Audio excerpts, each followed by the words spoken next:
Are we live? We live. Yeah. Okay, so I ain't gonna curse, but these. Alright, man, listen.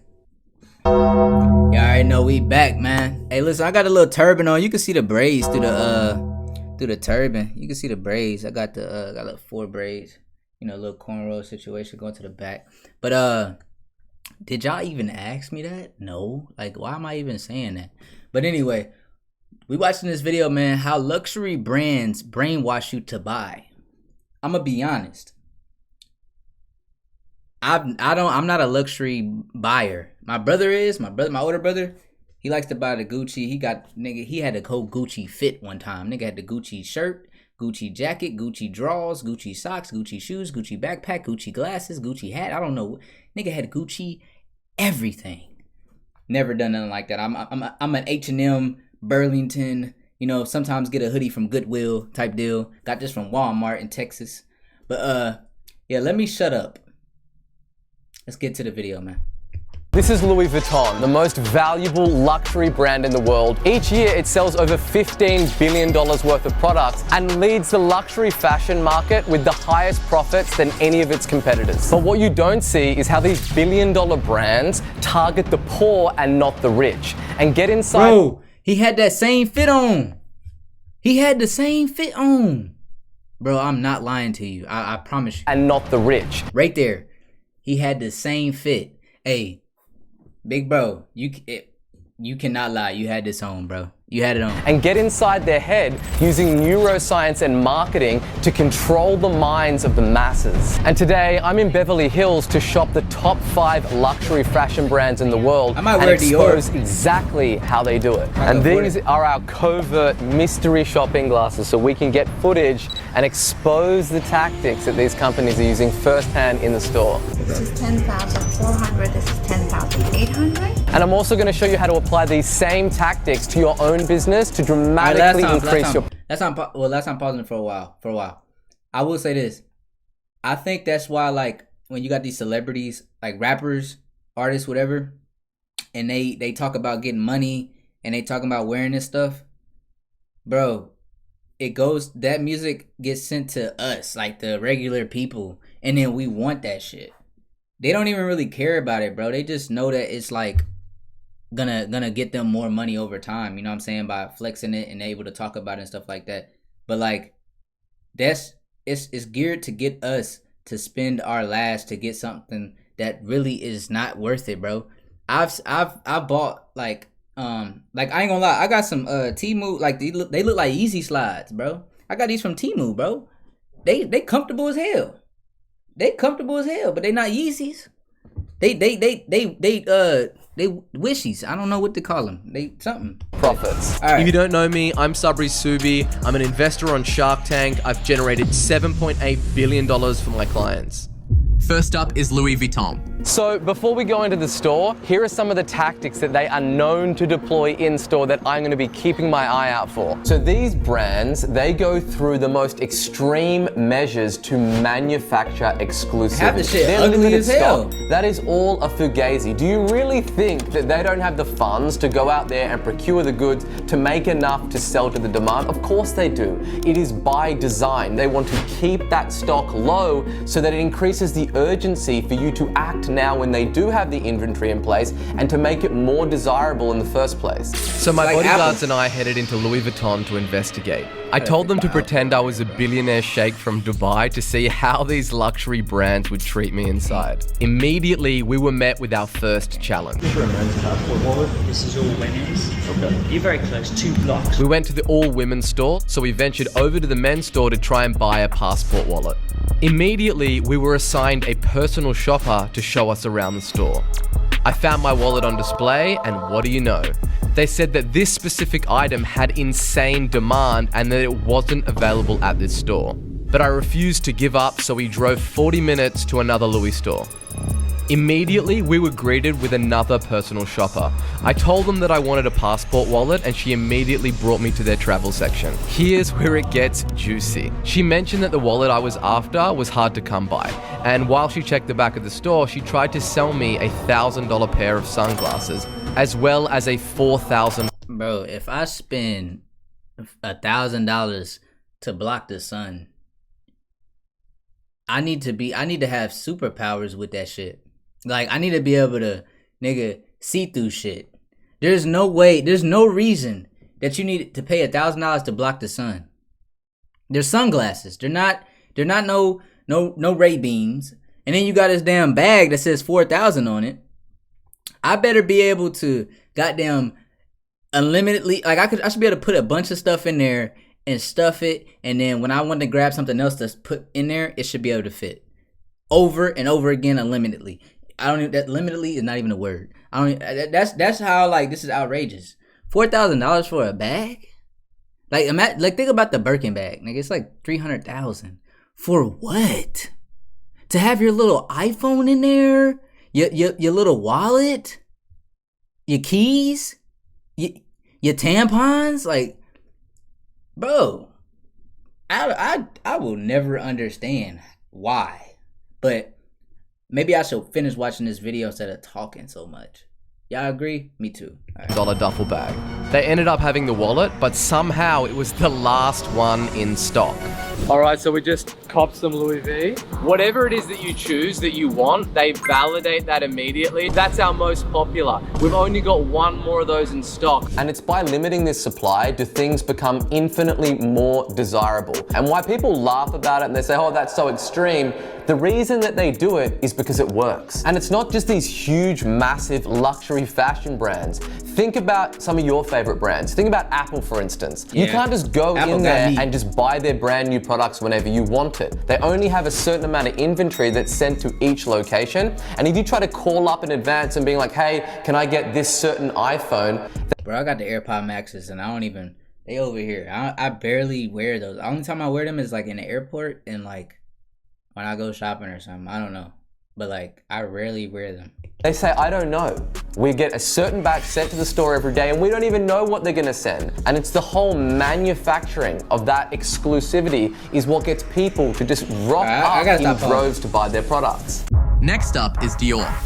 The #2 luxury fashion brand in the world. These guys do over $11 billion in sales annually. And they had this tote bag. It's $3,500 and it costs $57 to make. And the internet is going completely wild about it. Costs less than $60 to make a $5,000 bag. So let's go on in and see what tactics that they're going to use on us. So we went into Dior and immediately asked to see the $57 tote bag.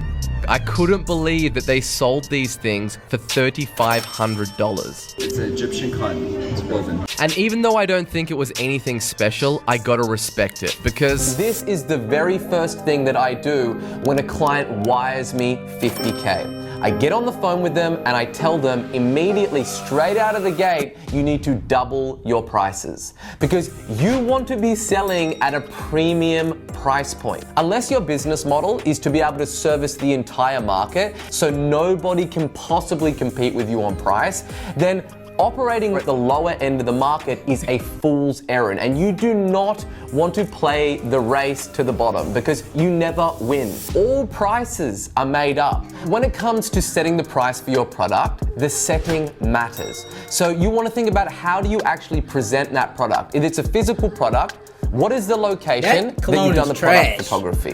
What is it next to? What are the models like? What's the lighting? What's the aesthetic? What's the whole makeup? What very few people understand is price priming. And that is where you prime the prospect based on the association and the area and all the things that they are subjected to before you actually make your offer to them. Next up is Gucci. Everybody knows Gucci. It's the loudest fashion brand that there is. You got the Gucci belt, the loafers, the jumpsuits. So your boy is about to go on in and get dripped out in that Gucci stuff. No Let's shade, see the tactics that these guys deploy. We enter Gucci and the first thing that I notice is the man at the door whose entire job is to let you through their velvet rope.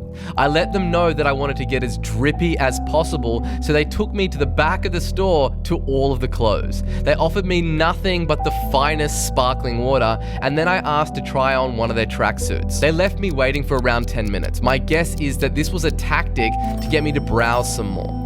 I looked at some of the shoes, the Gucci belts, and then they called me to the changing room to try on the Gucci tracksuit. And let me tell you, this thing was ridiculous, and the entire set cost somewhere around Bro, $5,000. that's what my You brother are had on, definitely I promise. buying the brand and the status with this one. We seek social status, from the schools that we go And the to the backpack. places that we work, to the type of clothes that we wear. Everybody wants to signal a certain status, and we all want to be perceived as being higher status than the people that we associate with. A lot of businesses just sit down, they think about all the features and the benefits of whatever it is that they've got to sell, but they don't think about what buying their product represents from a status standpoint and what it signals, or what type of status does it unlock if someone buys for you.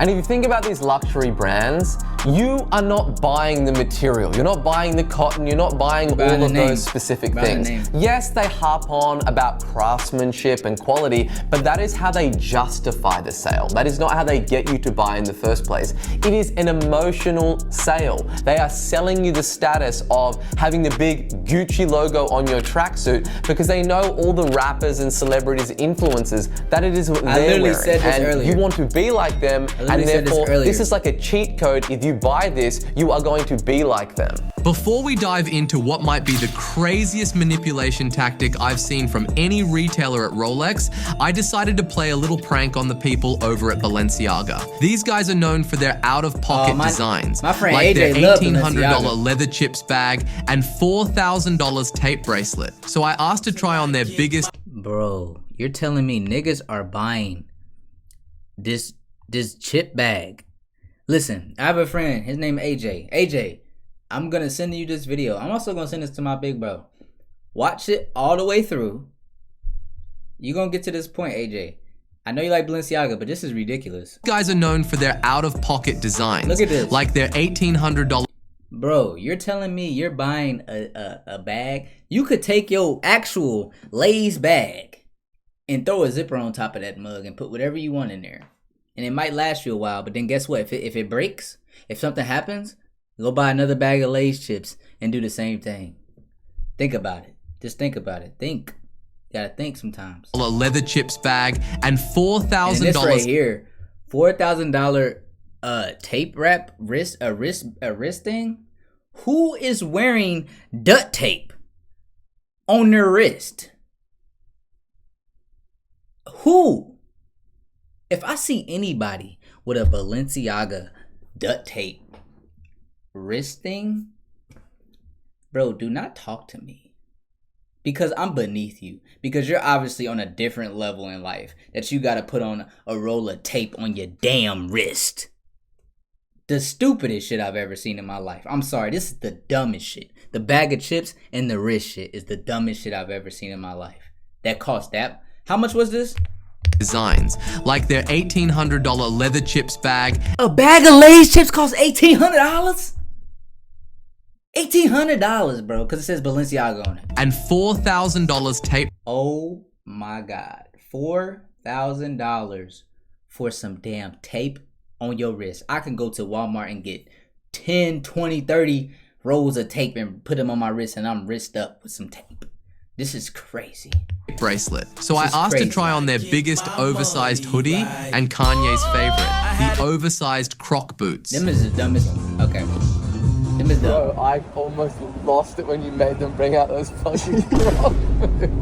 Their products are so wild that there has to be some other reason as to why they're able to sell over $1.4 billion a year. They're masters of trolling the internet and consumers by using something called neuromarketing. And neuromarketing is the way that scientists study how our brains interact with certain ideas, objects, and ads. These big brands, they spend millions of dollars per year in this study. And they use crazy technology like fMRI to study the blood flow in people's brains when they're exposed to certain products and ads. They also have all of these fake shops and supermarkets set up where they use eye tracking software to have a look at what happens to people's heart rates when they see certain products, when they see certain ads, and they interact with different store layout. Now, I'm not saying that you need to go through these crazy lengths and use all this insane technology, but what I will say is the very first thing that I do when I sit down and I write an ad or a VSL or craft an email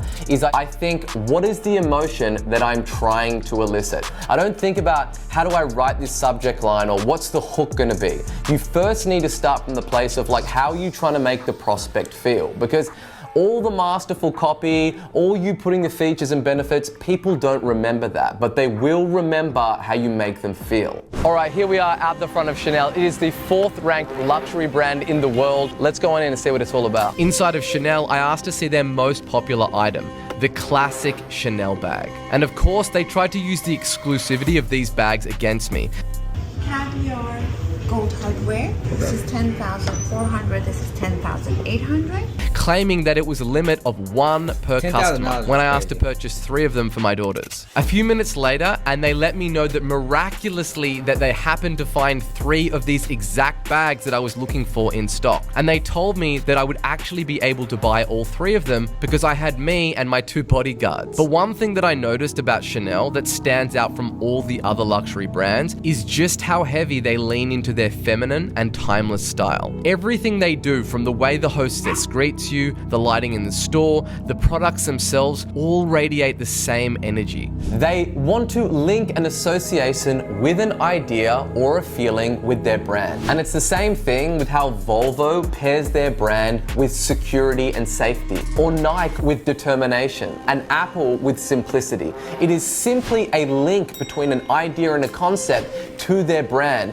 and they keep hammering it in all their communication until that link is formed. And it's the very same reason that these brands spend millions and millions of dollars a year on influencers. They're taking a relationship that that influencer already has, and they're flipping that association and that brand liking to their brand to make more sales. So you want to zoom out and you want to think, ultimately, what is that linking that I am trying to form with my brand? And now Rolex. It is the 5th ranked luxury fashion brand in the world. These guys do over $10.1 billion in sales annually. Everybody knows it is almost impossible to get a Rolex. I have been all over the world searching for a timepiece and I cannot find it. Going in, I'm gonna try my hardest to get a watch for wifey. But the thing is, it's almost impossible to actually buy a Rolex at the store. That is because they actually don't hold anything for sale. I went in with the exact watch that I wanted in mind, and they said that it was niggas is not holding a so you telling me you go to the store, they show you the Rolexes, they show you the watches, you say, can I get this watch? Oh, we can't sell it to you, we can't sell this. What are you saying, bro? Not available to purchase, but they would take down my phone number and call me when it was in stock. What female watches do you have in stock? Today I only have exhibition, so I don't have anything for sale today. What about in men's? Again, I don't have any There's models. no watches at all for sale. Everything is exhibition. They claim that it's because their watches are in such high demand that they are unable to keep up any inventory in store. But this is just all a fugazi to sell the exclusivity of the brand. They've learned that they are way more profitable by selling the waitlist than actual watches. But how are they able to justify such a premium price tag if they won't even sell you in store? The whole idea of charging premium prices is typically an idea that most business owners can get around. But the thing that they don't like to think about is what type of service would they need to provide in order to justify that premium price tag? Because you can't just go, oh, that sounds great, Sabri, let me just charge double, triple for what it is that I've got right now. Because a transaction takes place where value exceeds price. And what I have found from having thousands of clients all over the world, providing an incredible customer experience is made up by having a lot of little things that you do all throughout that client journey that adds up to the overall experience that it is that they provide. And that's exactly how these luxury brands operate. They know exactly who your name is, what items that it is that you've bought in the past, because that is the only way that you can actually get the products that you want to buy in the first place. They're not in there to sell you one bag or one belt. They want you buying off them repeatedly and forever. And that's how they make these. Bro, AJ, if you watched it all the way to this point, bro, that's you, bro. You be like, I'm gonna buy the shirt for $1,000 that you can get from anywhere with a better design, you be like, oh, I'm gonna get these boots. And it's like, at the end of the day, bro, you spend your money how you spend your money. I'm not telling you how to spend your money. I'm just saying that is crazy that, like, it's not really even that good. It's just not supplying. I guess it's like FOMO, kind of. Like, oh, they released this, and they're not going to release it again, so let me get it. And it's Balenciaga, it's Gucci, it's Louis Vuitton. Like, bro, these niggas are getting filthy rich currently off of regular people, bro. Obscenely high profits. So there's the strategies to dramatically increase your profits. Like, subscribe, and I'll see you in the next one.